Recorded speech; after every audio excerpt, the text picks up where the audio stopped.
applications. So, lots of innovation opportunities there. Industrial applications are loaded with microcontrollers again, almost over 800 million microcontrollers sold here. I take an example here of asset tracking and management. On the left is a simple mail, stamp, put it on an envelope, drop it, and hope that it gets there, and it gets there most of the time. Then on the bottom is a barcode reader and tracking. So there you can actually track, where the parcel is headed through the barcode technology. And then you get into more intelligence with an RFID on a container, on a ship or wherever, and you can track the location of it, or location of a car fleet, or location of a cargo at any time, which is even further intelligence added. And on the bottom is really has a temp sensor, has a memory, it data logs all that whole temperature profile. So any medicine that cannot get out of the temperature range even for a small period of time during transportation, you can actually track it, which has made new drugs possible. New medical technologies have come in because of the ability of that tracking available in a refrigerated environment. So I take an example of medical equipment technology. It could be very, very applicable in India because a large number of diabetic patients here. The example is of dialysis center. So this is a large dialysis machine. It's usually in a hospital, and the patient has to make appointments, and sometimes these are open Monday, Wednesday, and Friday. So 3 times a week you go and get the dialysis done, which purifies the blood, but causing significant patient discomfort in between the visits. And then here is a home unit, which is user operated, portable, and now you can really actually do the dialysis on demand in your own home without having to go to a dialysis center. Further innovation added, the wearable units are around the corner. It's a small unit, you can actually wear it, and it continuously cleans the blood and just looks like a bag that somebody's carrying.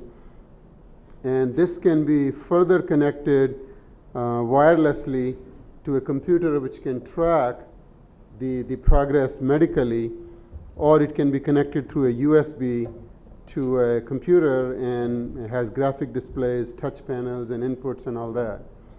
Now think of, building these hardware products and getting there. If your company builds dialysis machines, you thought you know dialysis and you know everything. But now your life is more complicated. You have to learn about wireless and TCP/IP stack, windows, graphic displays, and touch panels and all that. That's where the embedded control engineers come in, and they allow innovation to be added to this equipment to really allow tremendous amount of functionality. This is an example of a smart power grid. So you can create power through any of the means, solar, electric, hydro, and be connected to the grid. But the microcontrollers can allow selection of when you're drawing power from the grid or when you're adding power to the grid. The smart lighting products can make the usage more efficient. Power factor correction can help you balance the load. So here's an example of large amount of microcontrollers that can help build energy efficient products. So when I come together on this, it comes up with hundreds and hundreds of product applications in these 5 vertical markets. And when I see this, then I can argue that the result of the low-cost embedded intelligence and the investment opportunity in it is perhaps as great as a revolution that is driven by about 400 million microprocessors. We serve more than 1,000 customers in India, most of them building hardware in these 5 vertical markets.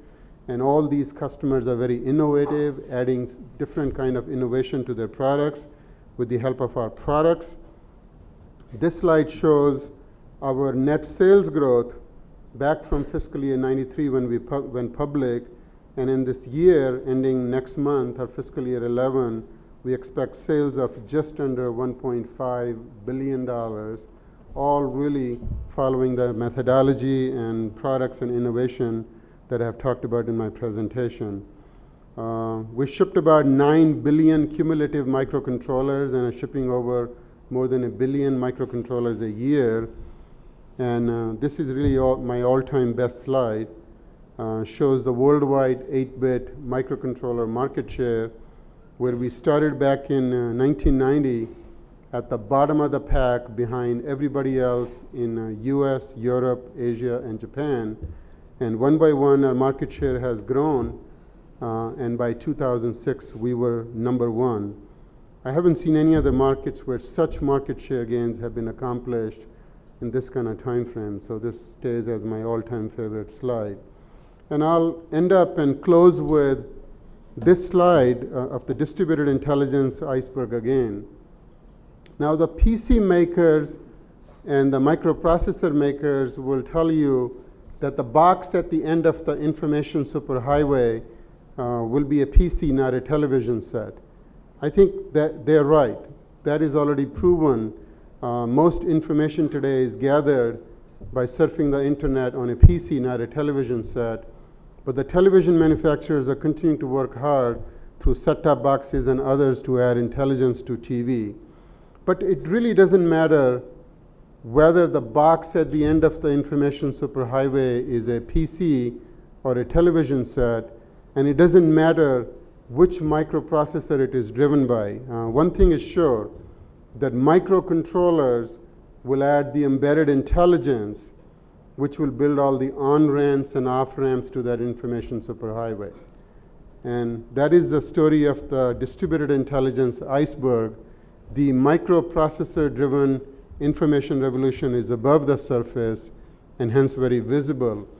The microcontroller-based information revolution happens below the surface, but with 10 billion units per year, it offers tremendous opportunity for large amount of innovation, building the products, and selling them around the world. Thank you very much. Thank you, Steve.